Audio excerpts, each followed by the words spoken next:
Yes, balik lagi di Kenny and Friends. Dan hari ini ada tamu yang spesial banget. Silahkan langsung diperkenalkan, Pak. Yang tamu lu apa gue ya? Karena ya gak sih? Oh, iya karena Kenny yang datang ke tempat gue, jadi harusnya lo yang tamu kan. Ya buat yang lihat videonya ya, kita lagi ada di bazar. Enggak, ini ya? kamar gue, kamar gue. Silakan perkenalkan diri. Halo listeners berarti ya, listenersnya Kenny. Tadi kan saya udah bilang tuh, warga podcast. Warga podcast, oke. Halo. Halo. Norak sih emang. Itu cuma lo yang bikin kan? Gak semua orang podcast ngomong enggak, gitu enggak. Oke, halo warga podcastnya Kenny. Yeah. Salam kenal, namaku Queen. Dan gue seorang fashion content creator. Wow, itu udah jelas banget ya, fashion content creator. Wah, lu kan cowok, ya? Iya. Tapi lu kan cowok, kenapa cowok. namanya nggak King? Kenapa harus Queen? Karena nama gue Aquinaldo. Karena itu jadi nama lengkap gue Aquinaldo. Terus gue panggil, gue ambil tengahnya Queen. Queen aja, iya. Aldo. Oke, dari nama lu udah nyentrik banget nih Queen. Gitu kan? Gue pengen kasih tahu dulu ke warga podcast. Jadi pertemuan pertama gue dengan Aquin ini adalah di sebuah tempat gym, ya kan? Dimana hari itu Aquin udah mau mati. Betul, karena gue tidak olahraga kan. Jadi bener gue udah mau mati waktu itu, literally. Dan gue tuh bener-bener takut dia pingsan. Karena apa? Dia kan kurus nih ya, seperti yang bisa dilihat. Terus waktu itu lu pakai baju yang agak kegedean gitu, celana pendek. Gue masih inget banget di otak gue. Terus muka lu tuh biru, bibir lu pucet. Kayak bentar lagi mati nih orang. Itu pertemuan pertama kita tuh ya. Iya. Impresinya jelek dong. Wah, lemah nih cowok nih. Lumayan jelek, tapi untungnya kita kan banyak common friends gitu ya, mutual friends. Jadi kayak oke gitu. Apalagi gaya lu tuh waktu itu gue inget banget, nyentrik banget gitu kan. Itu rambut gue masih blonde gak sih pas lagi kita ketemu? Masih lagi, bener ya, bleach ya. Iya. Putih gitu rambutnya. Jadi gue tuh di situ tuh lagi mengira-ngira ini kakek-kakek lagi nge-gym. Gue lebih mengira-ngira ini orang alirannya apa ya gitu loh. Karena lu semuanya tuh nyentrik ya kan. Pertama dari nama, kedua dari fashion gitu kan. Sebenarnya gue banyak banget pertanyaan, tapi let's start with lu itu ambil jurusan apa sih kuliahnya? Kuliah gue ambil jurusan Markom, marketing communication. Tapi hasrat lo untuk fashion itu timbul dari kapan? Timbul dari hasrat untuk berkarir atau kesukaan terhadap fashion? Hasratnya yang mana nih? I'm pretty sure, maksudnya kalau misalnya lihat dari wardrobe lo yang banyak ini adalah bertahun-tahun yang udah lu kumpulkan gitu kan. Benar. Berarti sebelum lu jadi content creator pun lu udah suka. Kalau hasrat dalam maksud gue suka sama fashion, dari kecil gue udah suka sama fashion. Sekecil apa? Sekecil karena orang tua gue itu tuh orang yang modis pada zamannya gitu. Gitu. Jadi kayak dari kecil mungkin gue udah ngeliat dicontohin kalau kita harus peduli sama penampilan kita gitu. Jadi kayak dari kecil gue nggak ingat kapan, cuman karena contohnya kedua orang tua gue, since gue masih kecil banget tuh gue udah perhatiin pakaian gitu. Iya. Dan mungkin mereka juga udah kayak ngasih lu pakaian-pakaian yang modis gitu pada zamannya. Kalau gue sekarang lihat balik sih enggak. Maksudnya modis itu kan relatif kan. Dulu gue sempet jadi cinko, dan saat itu cinko itu fashionable menurut gue. Dengan rambut tipis-tipis itu saat itu fashionable. Terus pakai kalung-kalung gitu dulu pernah juga? Kalung-kalung kayak dulu enggak deh. Dulu mau explore kalung-kalung tapi duitnya belum banyak. I see. Jadi belum bisa beli banyak. Soalnya kalau cinko itu identik dengan kalung emas, tahu kan? Kalung Mari Regal gitu loh. Hah? Emang iya ya? Kalau gue kepikiran rambut-rambut tipis gitu. Itu juga lagi. Itu juga ya. Kayak zaman-zaman FC gitu ya. Iya, benar. Aduh, benar. Tuhan. Itu pada saatnya kan kelihatan stylish, keren gitu. Iya. Kalau sekarang lihat balik sih, Oke. Nah, gaya nyentrik lu itu mulai timbul kapan? Gaya nyentrik gue mulai timbul. Mungkin boleh dijelasin dulu aliran lu itu apa tuh waktu itu? Jadi gue itu suka banget sama Jepang. Jadi kalau di Jepang itu kan memang terkenal dengan pakaian yang nyentrik ya. Kalau kita bandingin sama negara barat gitu misalnya. Apalagi di Jepang itu kalau kita lihat bandnya ada yang namanya Visual Kei. Pernah dengar gak ya? Visual Kei. Jadi Visual Kei itu maksudnya gini, kalau kita sekarang taunya kan K-pop. Ya. Idol gitu. Dan idol buat orang yang pertama kali ngeliat K-pop, kadang bahkan kaget ngeliat dandanan. Loh, kok cowok dandanannya begini? Yes. Nah, kalau orang yang kaget ngeliat dandanan K-pop, orang itu akan jauh lebih kaget ngeliat dandanan Visual Kei. Karena Visual Kei itu tuh dandanan, lu tau Slipknot gitu, yang dandanannya band metal, death metal gitu. Nah, kalau Jepang itu dandanannya anggaplah seperti itu. Jadi dandanan ekstrim, tapi in their own way. Yes. Jadi cowok tapi rambutnya panjang, terus rambutnya warnanya warna-warni, eyeshadow, eyeliner tebal gitu. Wow. Jadi benar, lu pernah ada di momen lu pakai eyeshadow? Gue enggak, kalau sampai visual kayak enggak. Okay. Tapi maksud gue adalah karena gue tuh ngambil referensinya dari dunia yang pakaiannya dan cara berpenampilannya sangat ekspresif. Jadinya mungkin karena itulah gue jadi suka yang nyentrik. Oke. Emang kalau kita ngomong fashion kan memang banyak genrenya ya. Ada orang yang suka preppy, itu kan minimalis gitu. Pakaiannya nggak. Sedangkan lu lihat wardrobe gue warna-warni banget. Iya, kan. Betul. Mungkin karena memang dari awal gue suka banget sama Jepang. Jadi sebelum gue suka kayak sekarang gue suka sama Korea dan dandanan fashionnya mereka. Dandanan idol kan juga mentereng gitu. Iya, benar-benar. Jauh sebelum itu tuh gue udah suka dandanan mentereng gitu. Oke. Terlihat di sini tiba-tiba ada pattern macan, tiba-tiba bulu-bulu gitu kan. Bener. Wow banget nih gitu kan. Tapi ketika zaman itu, kalau misalnya zaman sekarang kan mungkin udah lebih terekspos dengan yang namanya K-pop seperti yang tadi lu bilang gitu kan. Tapi zaman itu, let's say 10 tahun yang lalu ketika lu mulai, lu dikira aneh coy. Bener iya dikira kan? Aneh. Betul dikira aneh. Gimana ya, sorry tuh sih pertama kali gue lihat lu aja gue langsung kayak wow, nyentrik banget nih orang. Iya bener. Apalagi kita tarik mundur 10 tahun yang lalu. Bener. Iya. Jangan kan lu kan gue ngaca juga wow nyentrik banget nih orang. Gue juga merasa begitu. Tapi gue sukanya yang begitu. Okay. Jadi gue juga sadar bahwa gue berpakaian nyentrik kadang-kadang out of place gitu. Gue pun sadar. Lu pasti jadi center of attention terus tuh kan? Iya betul.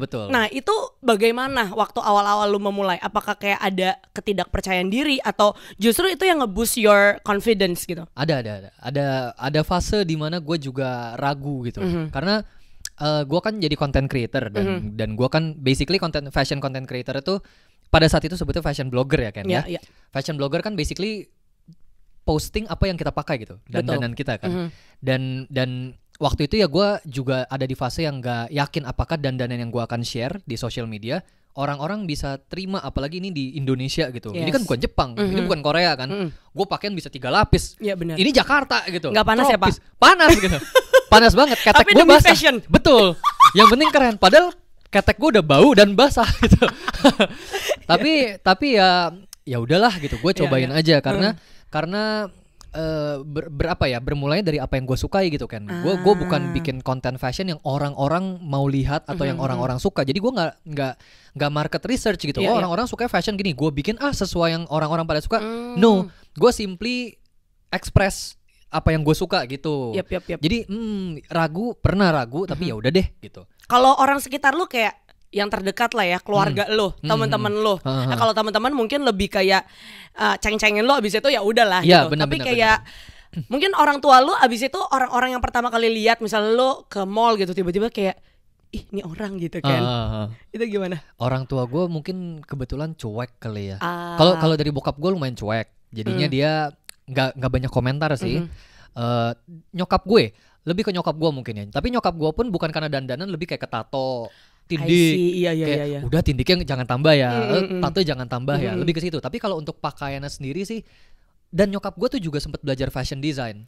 Oh jadi, aman. Iya, dan darah seni gue anggap gitu ya tuh dari nyokap gue. Jadi mungkin bokap gue cuek, nyokap gue cuman lebih ke tato dan tindik gitu. Tapi untuk pakaian sendiri sih enggak komen gimana sih. Oh, ya udah berarti gaspol ya kalau gitu ya. Jadi mungkin memang itu bisa dibilang privilege gue kali kan ya. Karena banyak orang yang start dengan environment yang mungkin ngejatuhin dia bahkan dari orang-orang terdekat. Itu yang membuat kadang-kadang nggak pede juga dan kayak kadang-kadang tuh nggak bisa express your true color gak sih? Betul. Ini karena kayak keluarga lu juga accept gitu kan. Betul. Dan plus nyokap lu pernah belajar fashion juga design, gitu. Jadi kayak di support banget istilahnya kayak gitu. Betul. Jadi gue sangat bersyukur juga karena gue dapat privilege itu. Sebenarnya nggak disupport tapi dicuekin dan cuekin itu bentuk ketika kita punya comparison orang yang yang nggak disupport atau bahkan dikatain sama keluarga sendiri, kita jadi bersyukur. Oh untung gue dicuekin. Iya benar. Itu jadi bentuk support. Benar. Soalnya kalau yang terlalu care juga kadang-kadang jadi nyebelin juga ya. Kadang-kadang iya maksud mereka mungkin baik tapi jadinya ya kadang-kadang menghambat. Iya. Nyebelin. Oke, ketika itu lu bikin blog dulu atau gimana? Sebelum adanya sosial media ini semua? Enggak, gue Instagram langsung. Oh langsung Instagram. Jadi gue tadi ngomong fashion blogger tuh hanya bahasanya, tapi gue nggak pernah ngeblog. Gue pernah ngeblog sebentar, tapi waduh, ini bukan gue nih. Gue nggak suka nulis panjang gitu. Jadi gue berhentiin ngeblognya. Jadi emang lu bener-bener main visual ya? Betul. Itu tahun berapa, inget gak? Ingat dong. Gue tuh menganggap Instagram sebagai karir gue itu Desember 2017. Tapi sebelum itu gue udah posting. Sebelum itu dari 2016 tuh gue udah posting kan. Tapi gue masih kerja waktu itu, kerja gue sebagai IO. Masa sih orang kayak lu IO? Gue IO 17 birthday waktu itu. Masa sih Queen? Iya, gue baru tahu hari ini loh. Iya, sebelum IO MLM gue. Bapak jual apa? Saya mau tanya. Obat kesehatan. Obat kesehatan. Tiansi. Oh iya. Kok tebakannya langsung bener. Tiansi, bener Tians. Cerita sedikit soal Tians. Mungkin warga podcast juga ada yang tahu gitu ya. Gue itu pernah diajak ke salah satu seminarnya. Terus udah gitu biasa kan kalau orang MLM tuh semangatnya luar biasa ya. Betul. Dimana di situ kayak dijanjikan, dijanjikan kayak nanti kalian punya mobil. Itu masih wah luar biasa gitu ya. Tapi ada satu momen dijanjikan akan punya cruise atau nggak punya helikopter. Gue ketawa di saat semua orang tuh kayak lagi bener-bener dengerin banget. Gue sampai kayak diteplak sama temen gue, kayak nih behave gitu. Karena menurut gue kayak, gue ngapain juga punya helikopter gitu kan. Itu intermezzo. Anyway, lu sudah nggak MLM lagi? Udah nggak MLM, terus gue berhenti ke IO. IO berhenti. Jadi gue nggak pernah jalanin dua-duanya gitu. Makanya pas lagi gue 2016 masih IO dan gue ini saatnya gue menjawab passion gue nih, karena emang dari dulu gue suka fashion kan. Emang gue suka fashion dan gue tahu nih kayak sooner or later gue pasti terjun ke industri ini. Jadi it's about time. It's about time nih. Tapi gue waktu itu kayak masih ngapain ya kan gue gitu. Ngapain ya gue ya bikin clothing line. Jadi, atau apa nih gitu. Detik lo memutuskan untuk keluar dari IO itu, lo belum tahu apa yang akan lo lakukan next. Belum sejelas itu. Oh ya, gue udah tahu nih. Gue mau dari Instagram gitu. Saat itu Instagram karena gue belum YouTube, belum yang lain-lain, bener-bener baru Instagram doang. Kita ngomong fashion blogger deh bahasanya, karena pada saat itu gue mau hidup dari fashion blogger. Itu keputusan gue saat itu. Yang pada saat tahun itu ya gue juga masih ngeraba-raba kayak ini orang-orang yang jadi fashion blogger duitnya dari mana ya? Itu yang pengen gue tanyain. Itu gue juga saat gue mulai ya gue mencari tahu, tapi gue waktu itu belum sepaham sekarang kayak ternyata di dunia ini tuh make money-nya kayak gini ya. Karena yang gue ngeliat dari nama-nama yang saat itu udah besar nama-namanya, sebut siapa? Anas Yantar gitu, Olivia Lazuardi. Ini mereka tuh ngapain ya? Makan-makan enak di resto, foto-foto pakai baju. Ini lu dibayar? Apa ini gratis? Apa gimana gitu? Jadi gue juga wondering kayak apakah ini bisa menjadi main job gitu. Yang turns out puji Tuhan sekarang ternyata jadi sumber penghasilan utama gue ya. Karena memang satu-satunya juga sih. Karena gue gak kerjain yang lain untuk sekarang, cuman bikin konten doang gitu. Let's stop there. Maksud gue kayak gue pengen gali itunya. Ketika lu harus gini, kalau misalnya lu kerja tetap, ya misalnya kayak IO gitu kan pasti ada penghasilannya. Dan ketika lu mulai nggak langsung dong tiba-tiba kayak H&M mau bayar lu 100 juta gitu kan, enggak dong. Pasti kan ada yang momen-momen ngemis dulu gitu kan, gratis-gratis dulu gitu kan. Betul. Itu gimana? How did you survive? Gue jadi tuh di IO lumayan lama dan udah punya tabungan dari IO. Jadi memang ini juga satu kondisi yang memungkinkan gue untuk egois. Egois dalam arti gue tuh tinggalin penghasilan utama gue kan saat gue di IO itu kan satu-satunya penghasilan gue kan.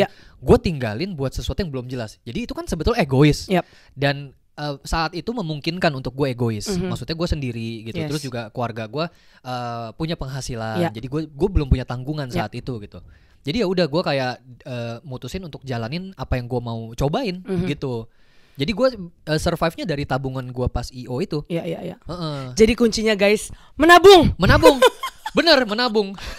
Apalagi kalau yang memang punya passion yang tahu bakal gue jawab, tapi nggak tahu passionnya bakal bisa ngasilin atau nggak di awal at least ya. Karena itulah kondisi gue saat itu. Bener-bener gue jalanin sesuatu yang gue nggak tahu gimana cara make money-nya. Jadi bisa dibilang kehidupan lo sekarang ini udah ikigai ya? Ikigai apa ya? Jadi ikigai buat teman-teman yang belum tahu juga nih, ini adalah sebuah filosofi dari Jepang. Intinya adalah ketika passion lo bertemu dengan duit, bertemu dengan impactful buat orang lain, dan masih ada kayak irisan-irisan lainnya. Lo pernah kan belajar pas sekolah itu, jadi ada irisan yang bulat, terus ketemu bulat satu lagi, irisannya di tengah. Nah ikigai itu, jadi bukan cuman passion, tapi nggak dapet duit. Oke. Iya kan? Passion dapat duit dan impactful buat orang lain. Dan impactful buat orang lain gitu. Berarti watashi wa ikigai desu. Nah, itu dia gitu kan. Jadi tapi boleh tahu nggak sih berapa lama sampai akhirnya dari nggak menghasilkan sampai kayak sekarang? Berapa lama ya? Jujur gue nggak hafal sih kan. Tapi lo start dari 2017. Dari 2017 benar. Sekarang 2021 berarti 4 tahun ya. 4 tahun. Jalan 4 tahun. Untuk matematika gue bagus ya. Gue juga jelek sih kan. Jadi gue iyain dulu, gue berharap lu benar. Kalau lu salah kita bego sama-sama berdua. Cina loh. Iya benar. Tapi bego hitung-hitungannya. Oke. Boleh tahu nggak kayak momen-momen tersulit lo? Dan adakah momen dimana lo yang kayak damn, kenapa gue harus memilih ini gitu? Puji Tuhan gak ada loh kan. Gak ada. Puji Tuhan gak ada dan belum ada sampai sekarang. Tapi ada dong momen-momen sulit dimana kayak misalnya gak ada brand sama sekali yang masuk gitu. Mungkin hampir, lebih tepatnya hampir. Kayak pandemi. Oh iya benar. Tahun lalu dari Maret kan kita udah gak bisa keluar lagi kan. Itu tuh momen dimana gue mulai YouTube gue secara rutin. Oh I see. Nah kalau saat itu gue nggak, waktu itu gue pindah kan, gue pindah ke Green Bay, ke apartemen itu buat bikin studio. Untung gue pindah, jadinya gue masih bisa kerja walaupun pandemi. Emang sebelumnya? Sebelumnya gue masih tinggal sama ortu gue, dan di rumah gue itu tuh pack banget barangnya, nggak ada spot sama sekali untuk gue bisa bikin konten. Nggak bisa kayak gini nih? Nggak bisa kayak begini. Mau tahu dong dulu pas di rumah bonyok lo? Baju-baju ini tersimpan di mana? Baju-baju ini tersebar, ada di kamar gue sendiri, ada di kamar oma gue, gitu. Oma gue udah meninggal, lemarinya kosong, ya gue isi baju gue. Terus ada baju, ada gini juga nih wardrobe yang kebuka. Kan? Jadi kayak tersebar gitu. Iya. Nah untung gue pindah, karena memang waktu itu gue pindah ke apartemen gue itu tuh Desember sebelumnya jadi, Desember 2019. Oke. Desember 2019. Oh right before Corona attacks ya. Betul, makanya itu jadi wah gue thank God, bener-bener thank God banget, karena kalau itu gue nggak pindah, mungkin gue akan merasakan momen yang tadi lu tanyakan ke gue, momen down, momen kayak terpuruk gitu ya. Karena mungkin dari situ kerjaan kan sulit datangnya tuh. Event hilang, sedangkan salah satu sumber penghasilan creator yang paling besar event adalah datang ke event, abis itu disupport gitu ya. Sebagai KOL event tuh salah satu bayaran terbesar buat gue, at least yang gue rasakan gitu. Hilang kan semua event kan. Jadi untungnya gue jalan di YouTube, dan kayaknya dari situ, dari YouTube itu tuh kerjaan gue malah naik gitu. Ketemu bulan Maret itu malah naik. Justru lo itu uprising ketika pandemi attacks ya? Betul. Wah, lu mengambil kesempatan dalam masa-masa sulit cuy. Betul. Jadi ya gue puji Tuhan, pandemi membawa berkat buat gue gitu. Sorry to hear yang orang-orang terkena efek negatif dari pandemi, tapi puji Tuhan gue malah kena efek positif dari pandemi sih. Dan mungkin itu juga sebagai pembelajaran gitu ya, ketika masa sulit itu datang gitu, kayak apa sih sebenarnya yang bisa lo, istilahnya kapasitas lo tuh diperlebar gitu, dan lo harus mikir nih, kira-kira apa yang bisa gue lakukan lagi ya. Bener. Lo belum pernah kepikiran sebelumnya untuk, ya mungkin pernah kepikiran untuk bikin YouTube, tapi ketika pandemi attacks, lo langsung kayak taking the first step untuk ya udah deh, gue coba aja dulu gitu kan. Iya benar. Kalau nggak ada pandemi mungkin lo nggak bakal mulai cuy. Mungkin karena saat itu YouTube memang gue udah jalan, tapi itu nggak pernah rutin kan. Iya. Karena nggak ada waktunya juga mungkin. Sebenarnya ada tapi nggak jadi prioritas. Waktu tuh selalu ada. Yang ada itu skala prioritas. Betul. Nah waktu itu YouTube, gue berasa kayak ditembak gitu. Mudah-mudahan menjadi masukan positif ya. Karena tarsok itu penyakit gitu, hati-hati. Tarsok ntar besok gitu. Saat itu YouTube buat gue tarsok. Seminggu sekali itu tuh goals gue saat itu. Seminggu sekali. Makanya gue belain ke apartemen buat bikin studio tuh goalsnya sebenarnya buat biar bisa seminggu sekali kan.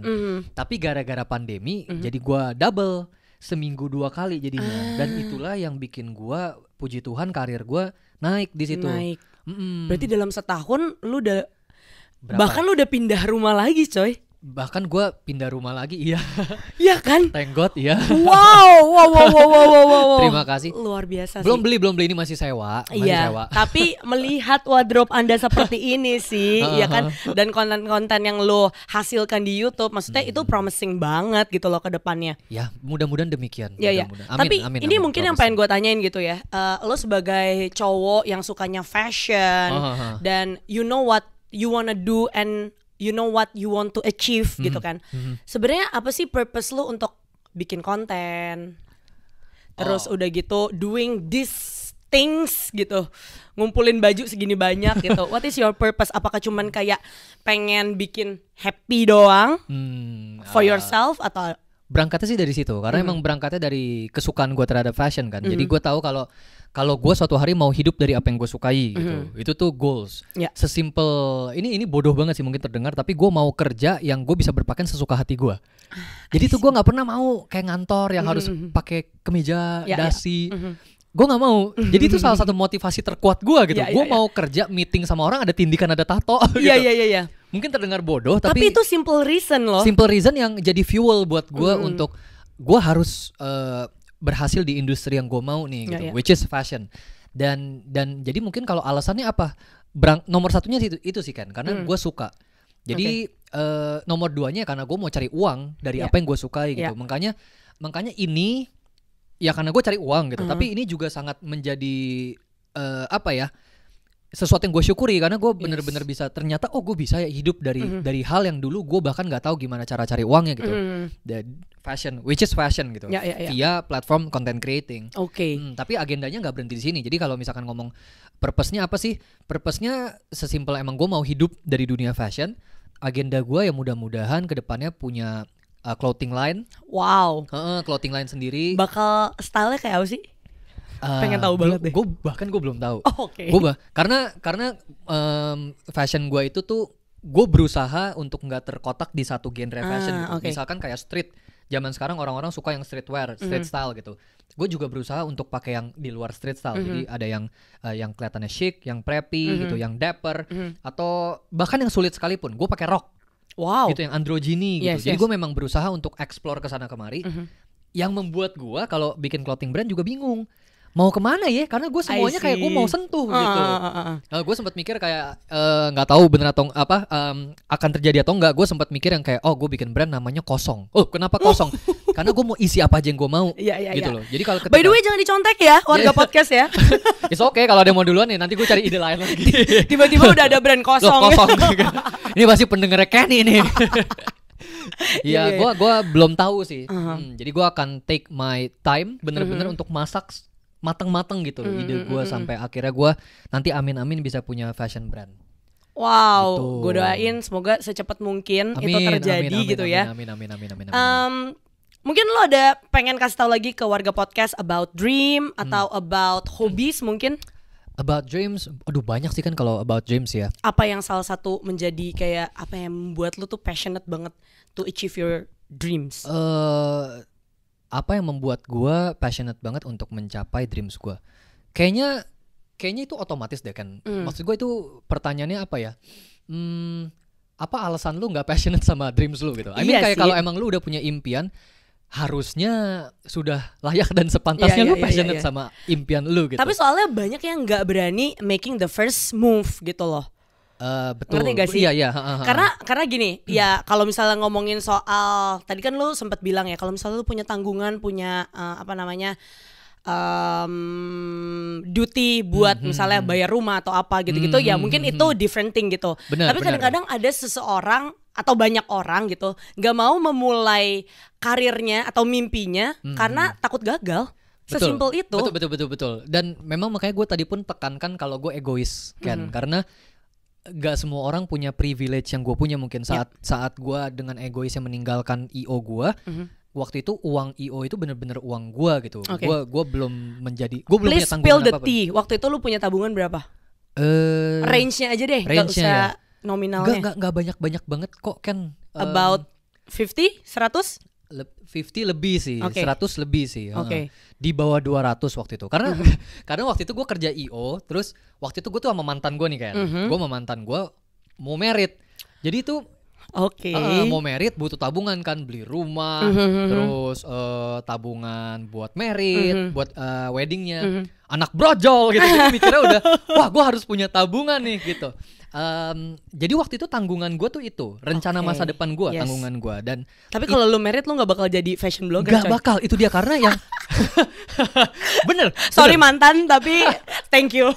Terima kasih banyak. Dan gue pun sebut kok, maksudnya thanks to my ex gitu, karena dia yang nyemplungin gue di Instagram. Oh wow. Dia nyemplungin gue. Iya. Jadi waktu itu gue juga apa ya, kayak gue tuh pasang kacamata gue pasang kacamata kuda saat itu kan, kayak duit aja, duit.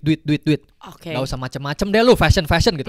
Dan itu bahkan datang dari diri gue sendiri kan, untuk nanti deh, passion nanti dulu, karena sekarang gue udah punya karir yang jelas, uangnya udah ada, terusin buat lu merit gitu, buat masa depan lu gitu. Gue putus nih sama mantan gue. Jadinya saat itulah gue egois, karena tanggungan gue satu-satunya, rencana masa depan gue juga berterima kasih, maksudnya orang tua gue masih bekerja, masih punya penghasilan. Jadi disitulah momen gue, gue mau jalanin apa yang waktu itu gue gak berani jalanin. Karena gue gak berani juga karena tanggungan gue, yaitu rencana masa depan gue gitu. Jadi setelah gue putus tuh gue baru, itu dia Desember 2017, Agustusnya gue putus. 17 Agustus kan. Satu Indonesia merayakan putusnya gue. Satu Indonesia merayakan putusnya gue. Desember gue ngambil keputusan untuk gue cabut dari IO gitu, untuk jalanin ini. Jadi memang saat itu pun gue punya momennya untuk menjadi egois, dan mungkin gak semua orang punya momen itu. Ada orang-orang yang masih punya tanggungan. Betul. Jadi dia gak bisa ninggalin, anggaplah dia gak bisa ninggalin IO-nya gue gitu, IO-nya dia. Anggap saat itu gue punya tanggungan kan, gue akan ngerjain IO gue, dan mungkin benar kata lu gitu, mungkin benar kata lu, gue sampai sekarang gak akan jalanin passion gue gitu. Tapi ya nyatanya inilah hidup gue, dan sekarang gue nyampe di sini, apakah gue udah sukses? Belum lah, jauh banget gitu. Tapi at least gue mencicipi yang namanya hidup dari impian tuh, gue sudah mencicipi gitu. Ini kue tart, indah banget. Ini kue tart, gue baru makan mungkin cherry-nya doang gitu. Cherry-nya aja tuh udah enak banget kan. Belum nyampe ke yang lain gitu. Wah. Jadi mungkin buat teman-teman yang punya impian juga, yang gue mau sampaikan adalah, apakah gampang? Jelas enggak. Harga yang harus dibayar mahal nggak? Mahal banget. Iya betul. Gue putus tuh harganya tuh.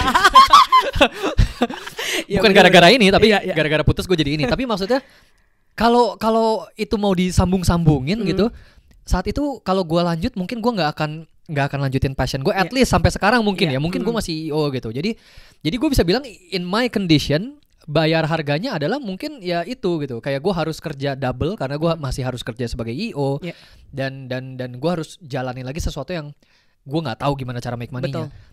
Tapi harga yang lu bayar worth it, sangat worth it, sangat worth it.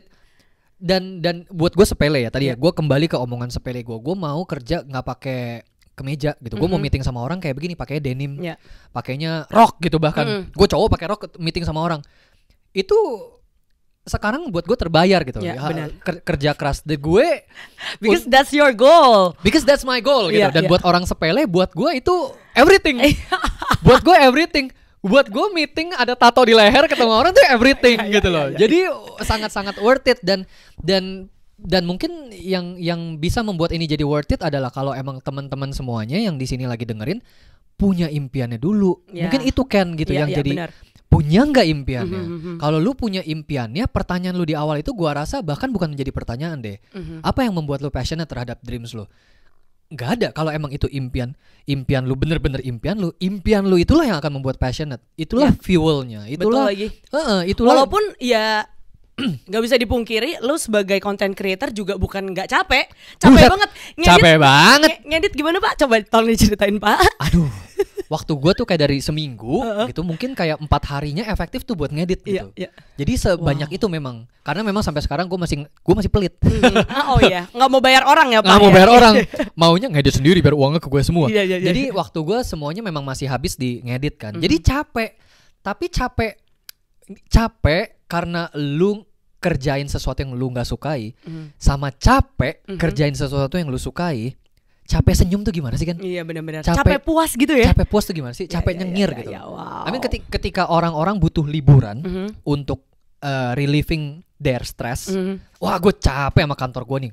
Gue ke Bali gue kemana aja deh, ke luar negeri gitu. Buat gue ini ke luar negeri. Wow. Buat gue ini holiday gitu. Ruangan ini, wardrobe ini buat gue adalah ke US, ke UK, ke Europe. Bisa dibilang ini adalah Disneyland lo, karena the happiest place. Betul banget. Earth. Betul banget. Jadi kalau emang bener itu impian, harusnya itu udah menjadi sumber passion, membuat kita jadi passionate gitu. Fuel. Oke. Wah, gue di sini gue juga belajar banget dari seorang Aquin gitu ya. So thank you. Terima kasih. Udah mau main ke Kenny and Friends gitu. Terima kasih juga. Tapi this is my last question. Lo harus sejujur-jujurnya. Akan gue jawab jujur. Ya, buat teman-teman yang mau lihat seheboh apa sih studionya Aquin gitu ya. Nanti bisa lihat di Instagram Kenny and Friends _podcast ya. Tapi kalau bisa lo totalin semua nih. Waduh.